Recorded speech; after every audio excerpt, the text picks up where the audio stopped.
So, I'm sure a lot of you folks are fully aware, but there are a lot of Pokémon. I mean, a lot of them. Currently, we stand at a grand total of 109 Pokémon, and even that number will be outdated sometime in the later half of 2019. Now, when you have so many Pokémon, that leads to a lot of wanted potential candidates for Super Smash Bros. Whether they're wanted because they just make the most sense to be a fighter, or just because they're someone's favorite Pokemon. So because of that, I'll be treating Pokemon a little differently when giving them a Smash moveset.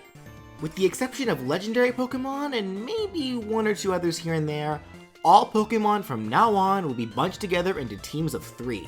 Yep, just like our favorite Pokemon trainer that already exists in Smash. Red here isn't the only trainer from the Pokemon world, obviously, so who's to say that other trainers with their own sets of Pokemon can't get some love? So from now on, I'll be dedicating every 4th video of this series to a Pokemon trainer, whether of one I choose or from those that you all request.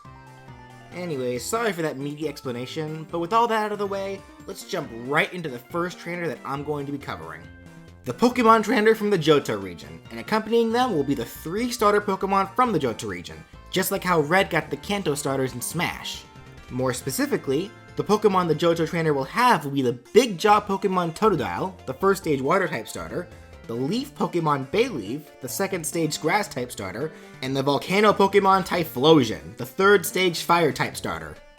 I chose these 3 based on who would be better suited for the style of Smash, as well as based off of a poll that I did some time ago to determine who's the most popular Pokemon of each stage and type among the Johto starters. And now that I just outed the poll's real purpose, everyone's gonna go back and look to see the other polls that I did to see who will be coming in the future. Ah well, consider it a sneak peek. With all that said and out of the way, I won't waste any more time, let's get right into these Mons. Just like the Kanto trainer's Pokemon in Smash, the Johto trainer's Pokemon would also be balanced in such a way to make them all properly differentiate from one another. But they wouldn't be identical to the Kanto Pokemon, they'd be balanced in their own ways. To properly compare the 3 Pokemon, Typhlosion would have the fastest running speed, Totodile would be the slowest, and Bayleaf would be in the middle, faster than Totodile but slower than Typhlosion. I know, it might be odd for the small Pokemon to be the slow one and the big one to be the fast one, but that is what makes the most sense when you look at these 3 Pokemon together. If it was Cyndaquil and Feraligatr instead, then yeah, it would be small one fast, big one slow. But the poll has spoken, so we're moving on! Despite Totodile having the slowest running speed, its attacks would be the quickest. I mean, have you seen how quick a Croc is able to bite down? They're scarily fast. Its attacks would have the least amount of start and end lag, and on top of that, its attacks would be fairly strong. Bayleaf would actually deal the least amount of damage of the 3 Pokemon, but its attacks would have the most average startup and end lag, and would have the longest reach of the 3. And Typhlosion's damage would be about on par with Totodile's, but its attacks would end up having a lot more ending lag, at least more than Totodile's and Bayleaf's anyway. All 3 Pokemon would have 2 jumps, Bayleaf would be able to crawl, and Typhlosion would be able to both crawl and wall jump. Sorry Totodile, I don't see you being able to do too much with those stubby arms and legs of yours. But alrighty, let's move right on to their attacks. So since there are technically 3 separate movesets that I'm covering here, I'm going to be going over each attack from each Pokemon consecutively. So let's start off with each of their jabs, starting with everybody's favorite small bitey boy, Totodile. Actually, speaking of it being a bitey boy, Totodile's jab would be a single-hit spammable attack in the form of a quick bite from its jaw. Bayleaf would have a 2-hit jab that utilizes its head. It would swing its head diagonally up for the first hit, and then diagonally down the opposite way for the second hit. The sweet spot of this jab would be on Bayleaf's, well, leaf. And for Typhlosion's jab, it would have a 3-hit jab, with the first jab having it thrust its head forward, then upwards vertically, then swing its head from up to down vertically, and then for the final hit, it ignites the flames in its neck forward while its head is pointed downwards. Totodile's dash attack would be a quick low-to-the-ground tackle that would have it slide on its belly with its snout forwards. Bayleaf's dash attack would also be a tackle, but it would utilize its neck. It would lunge forward with its neck and head curled backwards. Typhlosion's dash attack would have it do a quick curled-up somersault while engulfed in fire, as if it were using the attack Flame Wheel. Totodile's side tilt would be a quick forward scratch from one of its claws, as if it were using the attack Scratch. Bayleaf would do a quick long-range horizontal swing from one of its vines, and Typhlosion would do a quick diagonal angled swing from its head and neck. Totodile's up tilt would have it do a small jump and snap its jaw directly upwards. Bayleaf would swing its neck upwards from forward to backwards, with the leaf on its head being the sweet spot, and Typhlosion would do a quick eruption from its neck flames. Totodile's down tilt would be a quick low to the ground kick, where it would just thrust its foot forward, as if it were using the attack low kick. Bayleaf would do a quick low to the ground swipe with its neck, with its head leaf once again being the sweet spot. This attack would be capable of popping foes into the air. And Typhlosion would do a quick lunging headbutt. This attack would actually move Typhlosion forwards. Totodile's side smash would have it spray a huge blast of water outwards forwards. The water's range would cover a wide space in front of Totodile, but wouldn't go very far. This attack would be more powerful when the foe is closer to Totodile upon its use. It can deal damage if the dispersing water blast hits the opponent, but it would only do a small flinching damage at most. Bayleaf would do a quick horizontal neck swipe, with, once again, its leaf being the sweet spot. That leaf is a fairly well utilized tool for Bayleaf, so why wouldn't it depend on it so much? Anyways, for Typhlosion's side smash, it would spit a combustion of flames directly in front of itself. Similar to Ridley's side smash, the hitbox would only be on the explosion. Totodile's up smash would have it spray an arc of water upwards from front to back, with the water itself being what deals the launching hit, of course. Bayleaf's up smash would have it do an attack akin to the move Leaf Storm. It would raise its neck upright and shake the buds circling its neck, causing a small twister of leaves to rise from its neck and encircle Bayleaf as it travels upwards. The leaves of the twister would only do small flinching damage, and the end of the attack would have the leaves quickly speed up, which is what would deal the launching blow. Mechanically, this attack would work similar to Samus's up smash. And Typhlosion's up smash would have it swing its upper body from forwards to backwards while its neck flames erupt. The sweet spot of this attack would be where the flames are erupting. Totodile's down smash would have it shoot a blast of water at the ground that sprays outwards to both sides diagonally. Similar to Squirtle's up smash, but it only covers Totodile's immediate sides and doesn't go very high. Just like its side smash, this attack performs better when the foe is closer to Totodile when it uses it. Bayleaf would do a quick 360 spin while it holds out both its vines in opposite directions, and Typhlosion would also do a 360 spin, but it'll stay on the ground and it would have its neck flames erupting. And of course, the biggest damage dealing point of the attack would be coming from its neck. The rest of its body can cause damage, but it's treated as a sour spot. Totodile's neutral air would have it curl up and spin in multiple circles with its tail out. The hardest hitting point of this attack would be from the spike on Totodile's tail. Bayleaf would spin its whole body about 90 degrees while both of its vines are out in opposite directions. The left vine would swing from low to high, and the right vine would swing from high to low. And Typhlosion's neutral air would be similar to Charizard's, having it do one spin with its body curled up. Its neck flames would also be erupting as it spins, encompassing Typhlosion in flames, turning its whole body into a hitbox. Totodile's forward air would be a quick forwards multi-bite, where it quickly snaps its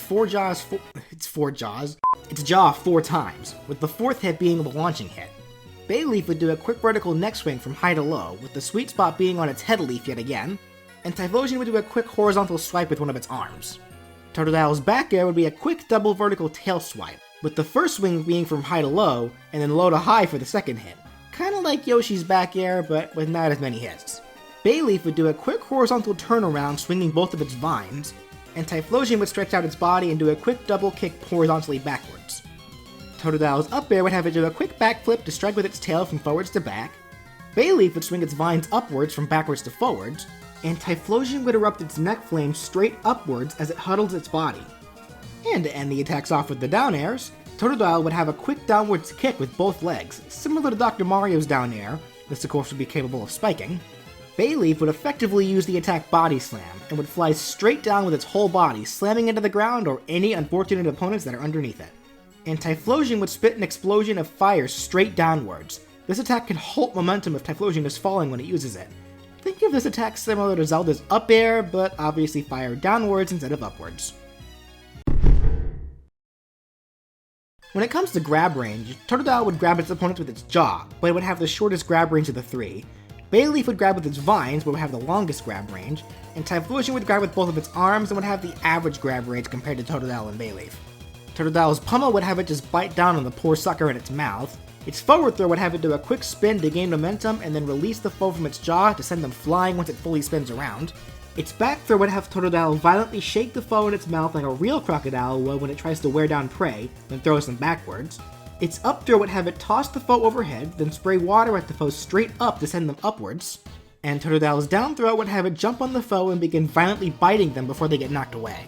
Crocs sure are scary when they get a hold of you, huh? For Bayleaf, its pummel would have it just squeeze the foe with its vines, just like what Ivysaur does. Its forward throw would have it headbutt the foe forward, its back throw would have it swing the foe backward normally, the up throw can have it scoop the foe under its head then toss them upwards, and its down throw could have him just throw the foe into the ground, popping them into the air. And to end off the throws with Typhlosion, its pummel would have it breathe quick spurts of flame into the foe's face, its forward throw would have it breathe fire into the opponent, sending them forwards, its back throw would have it put the foe above its head, then erupt its neck fire while also catapulting them, causing the foe to fly backwards. Its up throw would have Typhlosion throw the foe overhead, then erupt its neck flame, sending them upwards, and its down throw would be similar to Bowser's down throw, having Typhlosion do a quick body slam. Moving right along to the special attacks, I'll quickly go over the down special, which obviously would work exactly like Pokemon Trainer's down special in Smash, the Pokemon change. Using Down B switches the current Pokemon out and replaces it with the next Pokemon in the line. Every single Pokemon Trainer I make a moveset and team for in the future will have this as their down special, just to get that out of the way now. In the case of the Johto Trainer, the team order will be Totodile to Bayleaf to Typhlosion, then back to Totodile. With that out of the way, let's move on to the special attacks for each of the 3 Pokemon, and of course, they will be the in-game attacks that the Pokemon can actually learn. Starting with the neutral specials, Totodile would use the attack Ice Fang. Ice Fang in the game is a basic ice-type attack that has a chance to either make the foe flinch or freeze. For Smash, 2 large blue teeth shapes would appear while using this move, just like how we see the elemental bite moves look in the anime. This would allow the move a decent amount of range. It would be a quick attack that could do a good amount of damage, but it wouldn't have any launch power, being only capable of doing a small flinch, just like in the games. This could allow the move to have some pretty good combo setups. However, this move does also have a chance to freeze opponents, and if they do get frozen, that's what will launch them for a pretty good distance. Bayleaf's neutral special would be Light Screen. Light Screen is a non-damaging move that reduces damage from all special attacks used by opponents for a few turns for the entire party. In Smash, Bayleaf would create a wall of energy that covers its direct front. This wall would be able to reflect any projectile. You could hold the button down to hold the light screen out, but it will only last for up to 5 seconds before Bayleaf will automatically put the screen down, just like how it lasts for only a few turns in the Pokemon games. Typhlosion's neutral special would be the fire-type attack, Eruption. This attack is a very powerful attack that deals more damage to the opponents when the user has more HP, so the lower the HP, the weaker the attack. This attack would have Typhlosion shoot a geyser of flames from its neck high into the air vertically. It would go about as high as Palutena's up smash attack. This attack, however, does get weaker the more damage Typhlosion sustains. The more damage it has, the less damage it will deal, and it will lose vertical height. The attack would be at its weakest once Typhlosion reaches 78% of damage. I chose the number 78 specifically because this is actually Typhlosion's HP stat total. For Totodile's side special, it would be the water-type attack Aqua Tail. Aqua Tail is a strong physical water-type attack that, as the name suggests, has the user attack with the tail while covered in compressed water. To give an example of how it works, think of how Greninja is able to create swords and shurikens made of compressed water. It's the same thing that happens with Aqua Tail. Totodile would do a front flip, with its tail beginning to surround itself in water during the actual flip. Then it would slam the Aqua Tail onto the ground in front of itself. Totodile's tail would have a hitbox for the whole duration of this attack, but would deal the most damage and will actually be able to launch foes once the Aqua Tail is fully formed as it strikes forwards and hits the ground. Bayleaf's side special would be the grass-type attack Magical Leaf. This is a basic attack that never misses its target. For Smash, Bayleaf could shoot a couple of small leaves that could individually home in on opponents. Since the idea of an attack that never misses would be completely broken in Smash, the leaves would only be able to home in for a short period of time before they automatically just go straight. The leaves do travel as a bunch, but they are all treated as individual attacks that deal small damage and cause small flinching apiece. Typhlosion's side special would have it use the fire-type attack, Overheat. Overheat is a very strong fire-type attack that lowers the user's special attack after each use. Typhlosion would release a wave that covers its whole front as well as a little bit above it. It's a quick launching attack that can deal a good amount of damage and has pretty good launch power. On top of that, this attack can be used continuously if the button is held down. However, this attack specifically will actually weaken over a duration of time as it's used. I repeat, only the side special will weaken, not all of Typhlosion's attacks. That would actually just make Typhlosion bad, and Ralmors would actually gut me if I made one of his favorite Pokemon bad. The attack will not regain its power for as long as Typhlosion remains out. The attack's power will reset to full power once Typhlosion is either switched out or KO'd. And as for the up specials, Totodile would use the attack Hydro Pump, which would work pretty much like how Greninja's Hydro Pump works. The only difference is that it would only be able to go in one direction, unlike Greninja's who can go in two directions, but to make up for that, it would be able to go much farther in that one direction. Bayleef's up special would be Vine Whip, and it would pretty much work identically to Ivysaur's Vine Whip attack in Smash. Ivysaur and Bayleef are both quadrupeds, and they use two vines as makeshift arms, so they're bound to have some similarities. And finally, Typhlosion's up special would have it use Flame Charge. Flame Charge is a fire type attack that has the user engulf itself in fire, and then charges the foe with a fiery tackle. After its use, it raises the user's speed stat.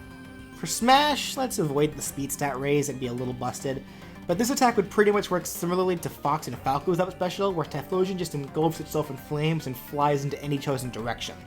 Unlike Fox and Falco's though, it wouldn't have as much startup.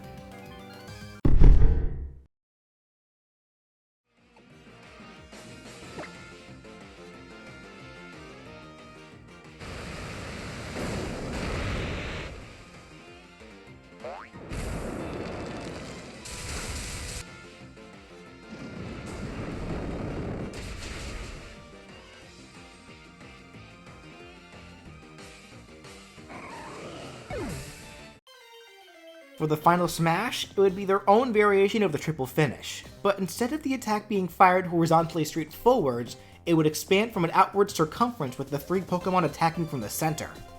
Totodile would use Hydro Cannon, Bayleef would use Frenzy Plant, and Typhlosion would use Blast Burn.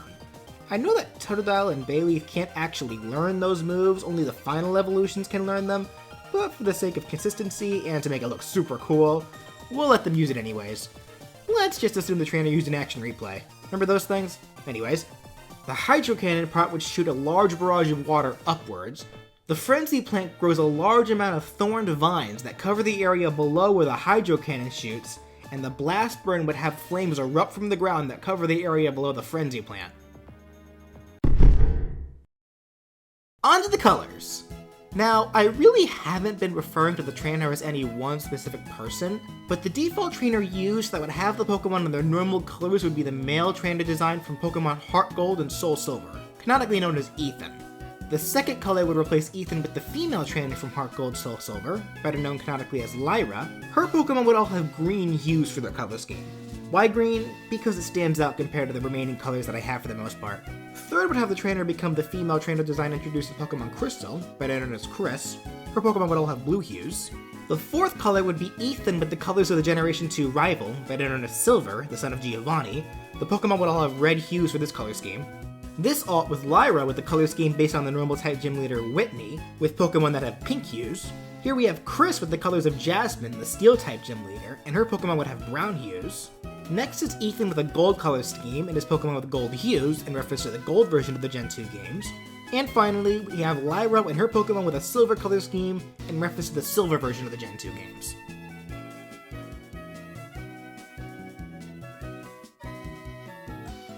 For the stage entrance, it would be the same as the Kanto Pokemon trainer, with the trainer already being present on the stage, and they summon whichever Pokemon they choose from the Pokeball. For taunts, starting with Totodile, its first taunt would have it jump up and down happily like it does a lot of the time in the anime, as well as even in Pokemon Refresh. Its next taunt would have it pull down one of its eyelids and stick out its tongue like the little troublemaker it is. And its last taunt would have it pull out a random berry and eat it, in reference to how in the Pokemon games, Pokemon can hold items and use them in battle. This is especially appropriate to have for a Gen 2 Pokemon, since held items were first introduced in Generation 2. Bayleef's first taunt would have it perk up its head and then have the petals on its neck vibrate a little bit. Its second taunt would have it hop back and forth on its legs and wag its tail, a reference to the animation that it gets in Pokemon Crystal for its sprites. And its last taunt would have it spin its head leafing around in a few circles. We usually see his pre-evolution Chikorita be the one who does this, but there's no reason to assume Bayleef wouldn't do it either. And for Typhlosion's first taunt, it would roar to the sky while its neck flames erupt, in reference to the animation we see it do in the 3D Pokemon games. Its second would have it growl a little bit while some smoke emits from its neck, and for its last taunt, it would do a backflip, then do a roar forwards. And finally, to end things off, the victory animations. The trainer will have 3 separate animations, with each Pokemon having an animation to go along with each of the trainer's animations. The first would have the trainer do a pose like this. Totodile would jump up and down excitedly, dancing in circles around the trainer. Bayleef would do a backflip, then rock back and forth excitedly, and Typhlosion would do a roar to the sky with its flames erupting. then do a pose akin to its old Gen 2 sprites. The second victory animation for the trainer would have them looking at their Pokegear, then pose with it. Totodile would spray water into the air, then pose. Bayleaf would do a pose with its neck vitals bobbing up and down around its neck in a sequence. And Typhlosion would breathe fire across the ground in front of the trainer, then pose on all fours. And the final victory animations would have the trainer interact with their Pokemon. Totodile would jump onto the trainer's shoulders and begin playfully nibbling on the trainer's head. Bayleaf would lean on its trainer until the trainer falls over. Then Bayleaf would begin rubbing its face against the trainer's. And Typhlosion would nuzzle up against the trainer, and the trainer would scratch its shin in air. And that does it for the Pokemon trainer of the Johto region. As I stated in the beginning, I would like to have every 4th video in this series be over a different Pokemon trainer. That way I can get 3 Pokemon in each video, instead of trying to dedicate a single video to a single Pokemon apiece. There are way too many to cover that way, and I don't want to unintentionally turn this series into a Pokemon show. That aside, let's look forward to a month from now to the next Pokemon trainer. If you'd like to see your favorite character be given a possible Smash moveset, leave a comment down below, or contact me on Twitter at BrawlFan1 on Twit. I hope you all enjoyed, and thank you so much for watching!